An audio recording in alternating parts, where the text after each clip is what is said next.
Walaikum assalam. How are you? Good evening. Good evening. Bolen good evening. Good evening. Good evening. Good evening.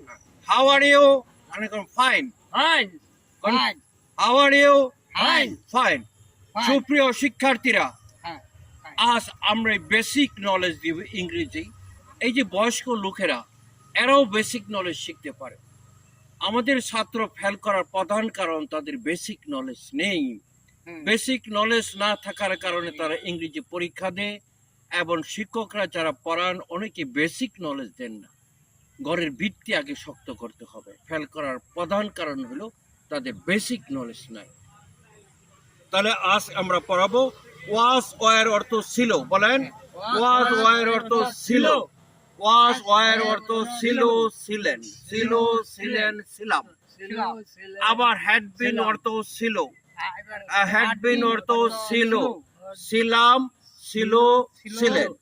তাহলে কোন সময় কোনটা ব্যবহার হয়?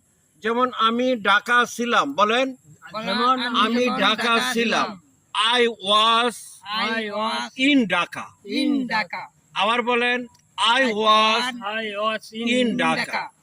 তাহলে was এর বসবো ছিলাম, তখন সময় উল্লেখ থাকবে না।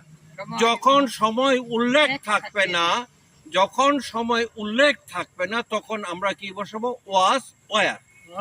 where কি বসাবো? was where. was where কেউ নিজে ছিল, কেউ নিজে ছিল, কেউ নিজে ছিল। নিজে ছিল।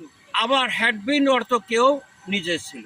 যেমন আমি 5 বছর ধরে ঢাকা ছিলাম। বলেন আমি 5 বছর যেমন 5 বছর ধরে ঢাকা ছিলাম। আবার বলেন আমি 5 বছর ধরে ঢাকা ছিলাম। কোন আমি 5 বছর ধরে ঢাকা ছিলাম।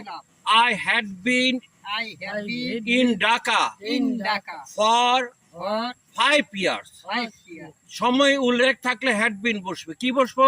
Had been. উল্লেখ থাকলে কি বসাইতে হবে? Had been. Had been. সময় উল্লেখ থাকলে কি বসবো? Had been. Thank you very much. আজকে আমরা শিখলাম ওয়াস ওয়ার এবং হ্যাড বিন একই অর্থ, একই অর্থ।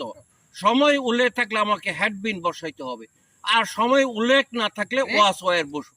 Thank you very much my dear colleague, my dear student. I have to stop here.